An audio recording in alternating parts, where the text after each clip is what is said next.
Ouvrons notre Bible au livre de 1 Pierre, chapitre 1. 1 Pierre 1.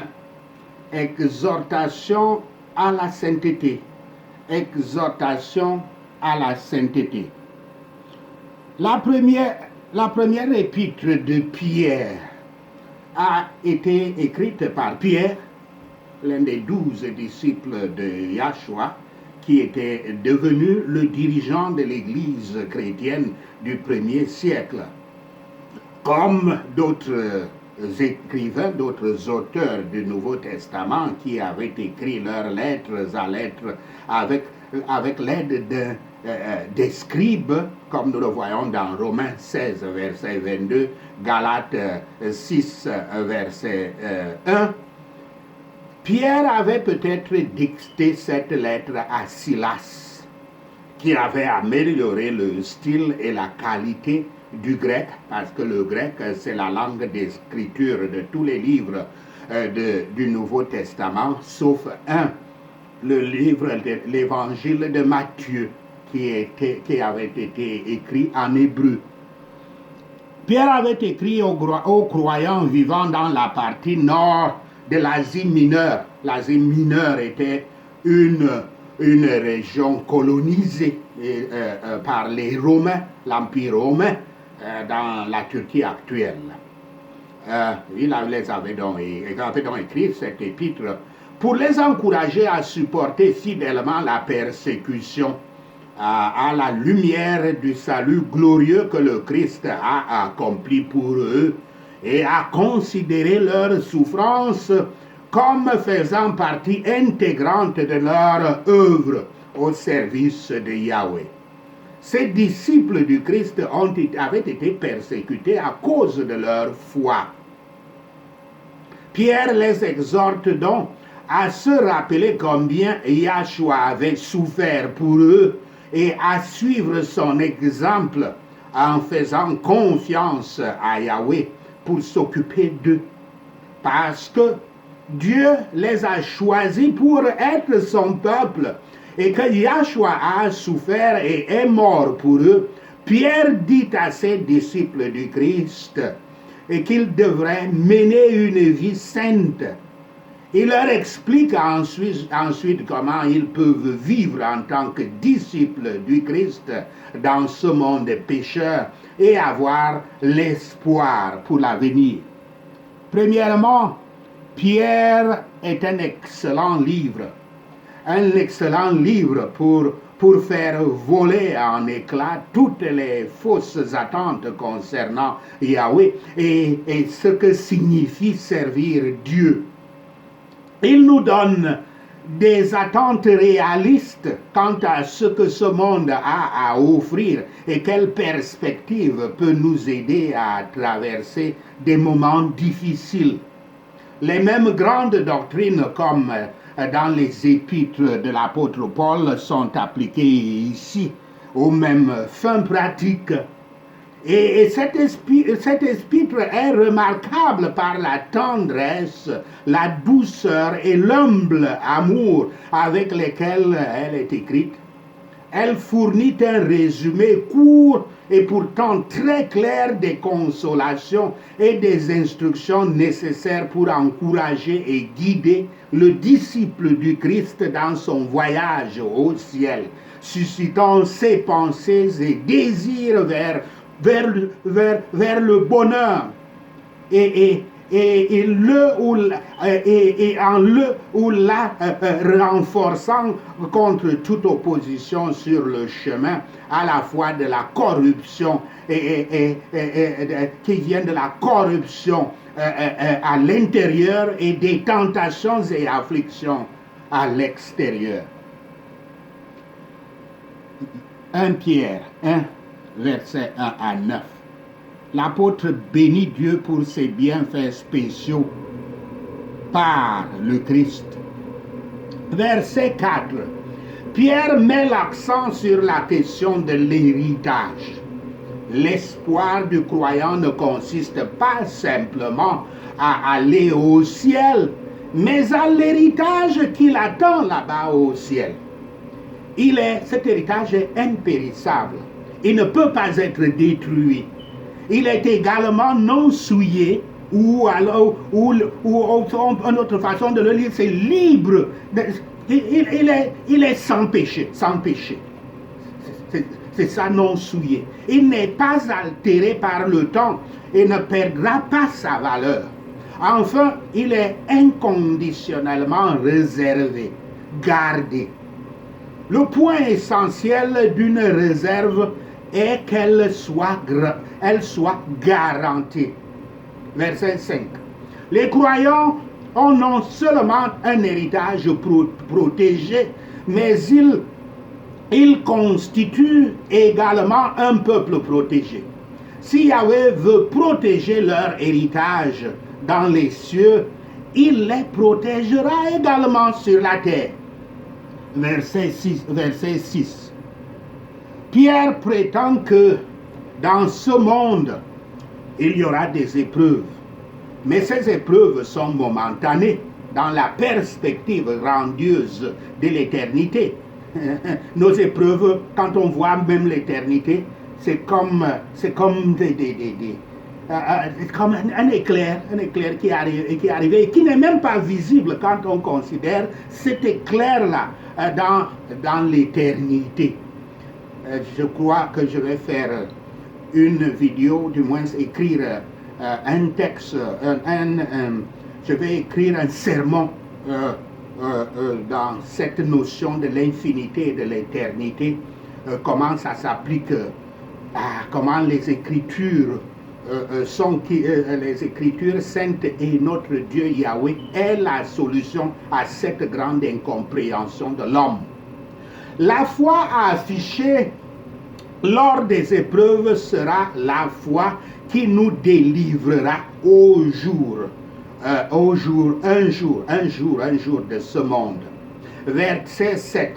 La souffrance est un outil que Dieu tient à sa main pour amener la révélation et la gloire. Très important. Yahshua est notre bon exemple. À travers lui, Yahweh a révélé son caractère et a exposé sa gloire. Versets 8 et 9. Les croyants aiment le Christ et croient en lui, même s'ils ne l'ont jamais vu.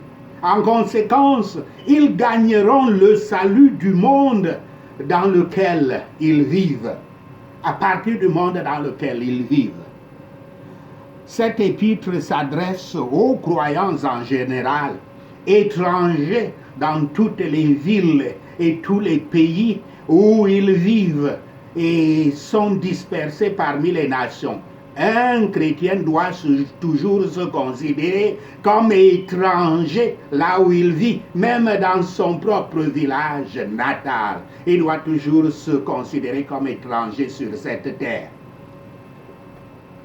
Ceux-ci les chrétiens doivent attribuer leur salut à l'amour du Père, Yahweh, à la rédemption du Fils, Yahshua, et à la sanctification du Saint-Esprit, et ainsi donner gloire à un seul Dieu en 3 personnes, au nom duquel ils ont été baptisés, les chrétiens. L'espoir, selon l'expression du monde, espoir, ce mot, selon l'expression dans le monde, ne fait référence qu'à un bien incertain, car tous les espoirs de ce monde chancellent, sont construits sur du sable. Et les espoirs du monde, du monde au sujet du ciel ne sont que des conjectures aveugles et sans fondement. Mais l'espoir des fils de Dieu, des chrétiens, les fils de Dieu vivants, est un espoir vivant, non seulement quant à son objet, mais quant à son effet également. Il anime et réconforte dans toutes les détresses, permet de rencontrer et de surmonter toutes les difficultés. La miséricorde, La miséricorde est la source de tout cela, oui. Grande miséricorde. Et miséricorde multiple. Et cet espoir est fondé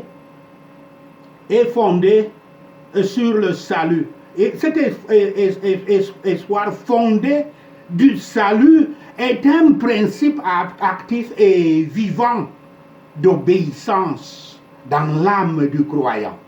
La question de la joie d'un disciple de Christ, d'un chrétien, est la vision du bonheur qui lui est réservé. La miséricorde est incorruptible. Elle ne peut pas aboutir à rien. Elle ne peut que aboutir à quelque chose. C'est un domaine qui ne peut pas être perdu. Également non souillé, la miséricorde, également non souillée, cela signifie sa pureté et sa perfection. Et elle ne s'efface pas, n'est pas parfois plus ou moins agréable, mais toujours la même, toujours comme lui-même, Yahshua Christ. Tous les biens ici-bas sont tachés de défauts et d'échecs. Il manque toujours quelque chose. Les maisons de foire ont des préoccupations tristes qui volent autour des toits et des plafonds dorés. Lits moelleux et tables pleines sont souvent avec des corps malades et des estomacs mal à l'aise. Tous les biens sont souillés par le péché, soit en les obtenant, soit en les utilisant. Quand nous sommes prêts à transformer ce que nous possédons en occasion et en instrument du péché, et à penser qu'il n'y a pas de liberté ni de plaisir à les utiliser sans en abuser. Les possessions matérielles sont incertaines et disparaissent bientôt comme les fleurs et les plantes du champ. Ce qui est déposé dans le lieu le plus élevé et le meilleur au paradis doit être de plus grande valeur. Heureux ceux dont le Saint-Esprit met les cœurs sur cet héritage. Yahweh non seulement donne la grâce à son peuple, mais le conserve pour sa gloire. Chaque croyant a toujours quelque chose dans lequel il ou elle peut se réjouir grandement. Cela devrait se montrer dans la physionomie et la conduite du chrétien. Le Seigneur n'afflige pas volontiers, pourtant son amour sage ordonne souvent des épreuves aiguës pour montrer son cœur à son peuple et pour lui faire du bien à cette fin. L'or n'augmente pas à l'épreuve du feu, il diminue plutôt à l'épreuve du feu. Mais la foi est raffermie et est multipliée par les troubles et les afflictions. L'or doit enfin périr et ne peut acheter que des choses périssables, tandis que l'épreuve de la foi sera trouvée pour louer, pour honorer et pour glorifier. Que ceci nous réconcilie avec les afflictions présentes.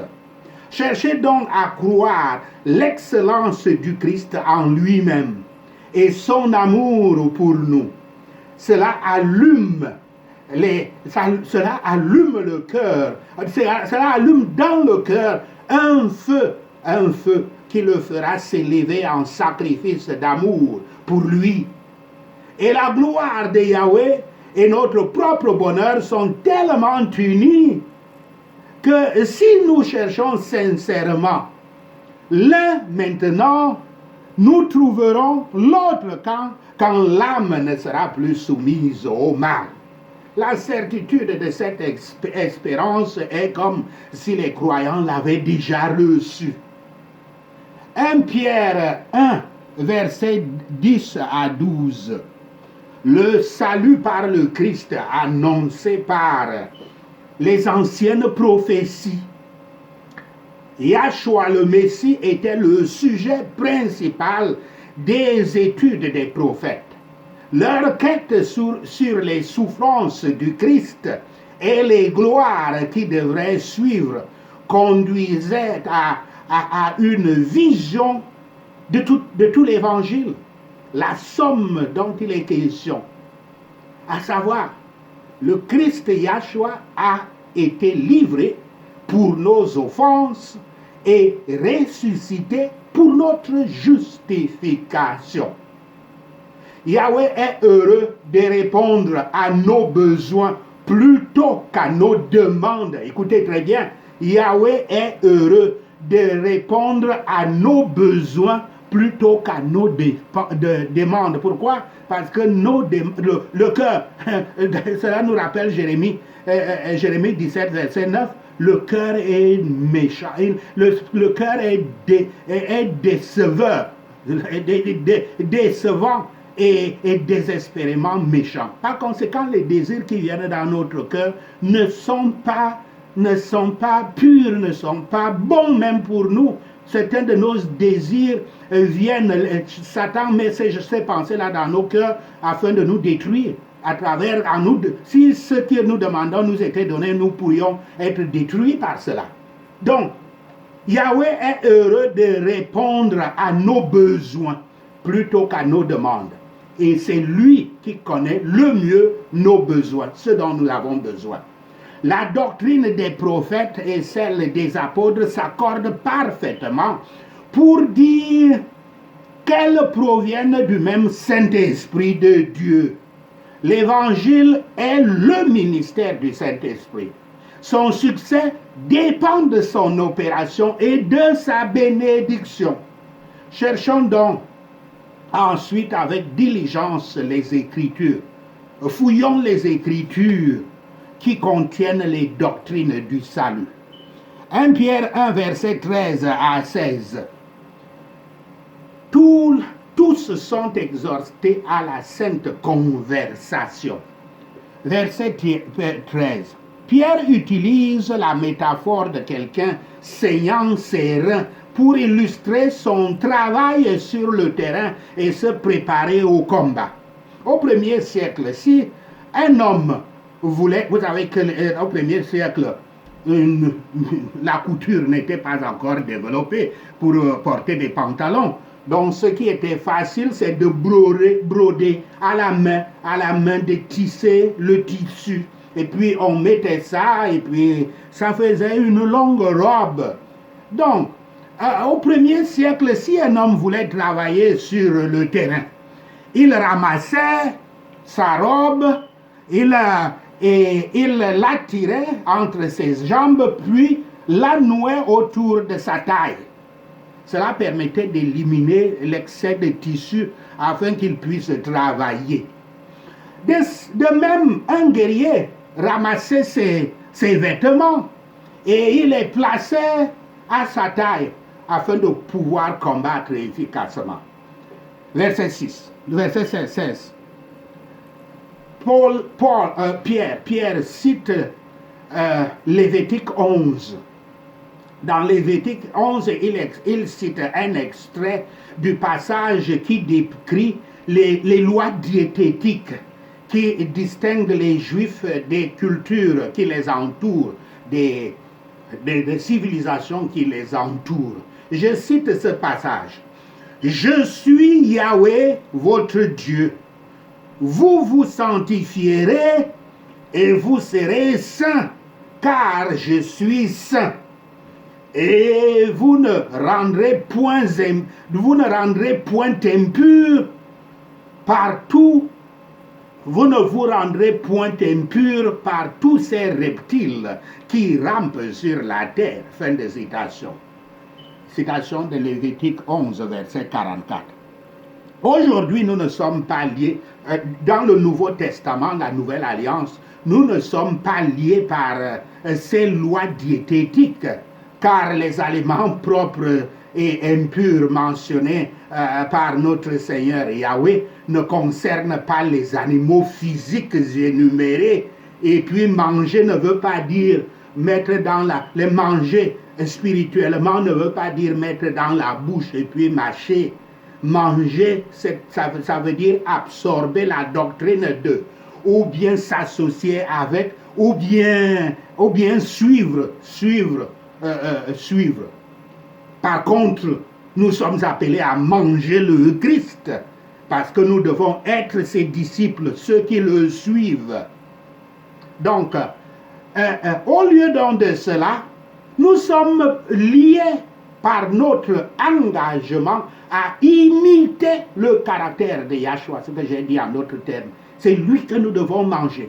Et nous devons éviter d'être et de faire le mal que ces animaux dans Lévitique 11 représentent. Nous ne devons pas nous comporter comme ces animaux. C'est ça que les lois diététiques veulent dire. Comme le voyageur, le pilote, le guerrier ou le travailleur se sont assemblés, du moins assemblent leurs vêtements longs et amples pour être prêts pour leurs affaires, leur travail, leur occupation, alors que il faut que les chrétiens le fassent pour leur esprit et leur affection. Soyez donc sobres, soyez vigilants contre tous les dangers spirituels et tous les ennemis, contre tous les ennemis. Et soyez modérés dans tous les comportements. Soyez sobres dans les opinions comme dans la pratique et soyez humbles dans votre jugement. Une confiance forte et parfaite en la grâce de Yahweh convient aux meilleurs efforts de notre devoir. La sainteté est le désir et le devoir de chaque disciple de Christ, chaque chrétien. Elle doit être dans toutes les affaires, dans toutes les conditions et envers tous les peuples. Nous devons particulièrement veiller et prier contre les péchés vers lesquels nous sommes inclinés. La parole écrite de Dieu est la règle la plus sûre de la vie d'un chrétien. Et par cette règle, il nous est commandé d'être saints dans tous les domaines. Yahweh rend saints ceux qu'il sauve. 1 Pierre 1, verset 17 à 25. Cela convient à leurs principes, privilèges et obligations. Verset 18 à 19. On nous dit qu'après nous avoir vus tels que nous sommes, Yahweh nous rachète et nous achète, ou alors nous achète de l'esclavage où nous sommes dans le monde. Vous savez de quel esclavage nous sommes? L'Égypte, dans les Écritures, c'est la terre d'esclavage. Babylone, c'est la terre d'esclavage. Et même la Syrie, où c'était la perte totale, les 10 tribus se sont perdues complètement. L'esclavage, ton esclavage peut être la nourriture. Tu es tellement gourmand que tu deviens obèse et tout, parce que tu es esclave de la nourriture. Un autre est esclave de l'alcool et des drogues. Il est là, il devient même comme un fou parce qu'il est esclave. Un autre est esclave du sexe. Il est là, il court partout à gauche, à droite comme un chien et il fait tout comme un chien, esclavage. Un autre est un fou du pouvoir. Il est prêt à tuer tout le monde, tout simplement parce qu'il veut garder les honneurs d'un pouvoir. Esclavage. D'autres sont des amoureux de l'argent. Ils sont tels qu'ils ne dorment pas nuit et jour parce qu'ils doivent toujours courir vers l'argent. Et pour courir comme ça, là, pour faire quoi? Pour amasser l'argent quelque part et pouvoir être heureux de voir qu'ils ont de plus en plus d'argent. Esclavage. Il y a plein d'esclavages. D'autres sont des sorciers. Ils veulent tellement montrer leur pouvoir en se faisant dicter par les démons Et ils ne s'arrêtent jamais de tuer, de faire ceci, afin de montrer leur pouvoir. Esclavage. C'est de ça qu'il s'agit quand on parle de l'Égypte, quand on parle de Babylone et consorts. Donc, la rédemption est venue, donc la rédemption pour nous racheter de cet esclavage est venue sous la forme du sang de Yahshua Christ. Pierre s'inspire de l'image du système sacrificiel de l'Ancien Testament, que nous voyons dans l'Ancien Testament, qu'on sacrifie les animaux et qu'on sort. C'est donc, comme je dis, un système qui consiste à offrir des sacrifices d'animaux pour maintenir la paix avec Dieu. Les animaux offerts devaient être sans défaut, comme cela est dit dans Lévitique 3, verset 1. Dans sa perfection, Yahshua Christ remplissait donc cette condition sans défaut, sans tâche. Versets 20 à 22. À cause de notre rédemption, nous avons foi et espérons en Yahweh. Nous pouvons participer à cette foi et à cette espérance grâce à la résurrection de Yahshua.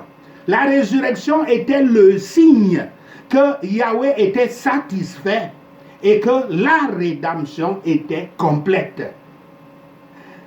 La confiance sacrée en Dieu en tant que Père et la terrible peur de lui, pas terrible mais la grande peur de lui, la crainte, il faut même dire, ce n'est pas une peur, la crainte de lui en tant que juge s'accorde et considérer toujours Dieu comme un juge, le rend cher comme Père pour nous.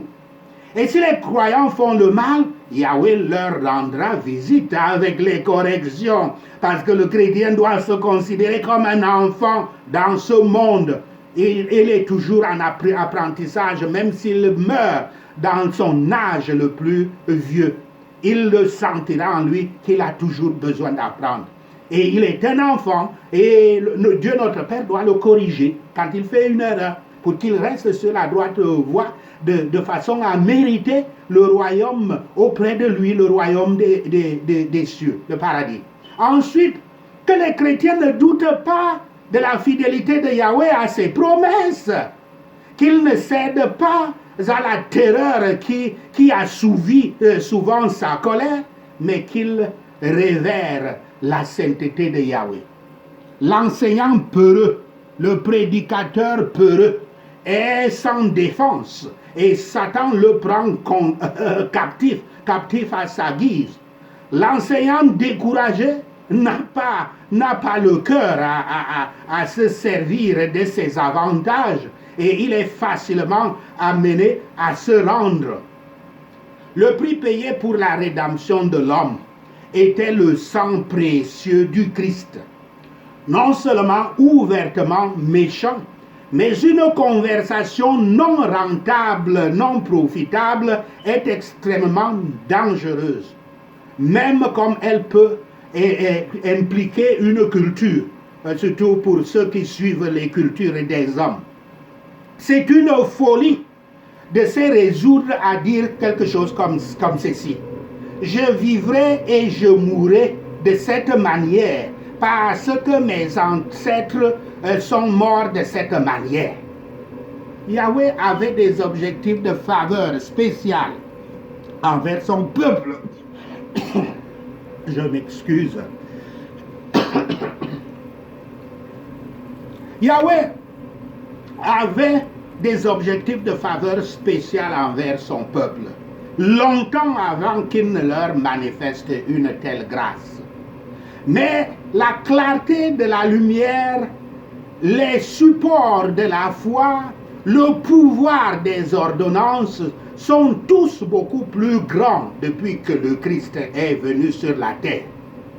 Le réconfort en est que, par la foi unie au Christ, sa gloire actuelle est une assurance que là où il sera, nous serons également. Cela est dit dans Jean 14, verset 3.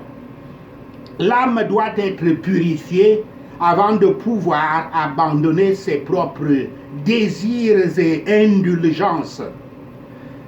Et la parole de Dieu plantée dans le cœur par le Saint-Esprit est un moyen de vie spirituelle, un stimulant de l'âme jusqu'à ce qu'elle apporte la vie éternelle. Un stimulant, laissez-moi redire cette parole. La parole de Dieu plantée dans le cœur par le Saint-Esprit est un moyen de vie spirituelle qui stimule notre devoir, opérant un changement total dans les dispositions et les affections de l'âme, jusqu'à ce qu'elle apporte la vie éternelle. Contrairement à l'excellence de l'homme spirituel renouvelé, c'est-à-dire né de nouveau, c'est-à-dire baptisé du Saint-Esprit et possédé par le Saint-Esprit, observez la vanité de l'homme naturel. Dans sa vie et dans sa chute, il est comme l'herbe, la fleur de l'herbe qui bientôt se fane et meurt. Nous devrions entendre et donc recevoir et aimer la parole sainte et vivante et plutôt tout risquer plutôt que de perdre.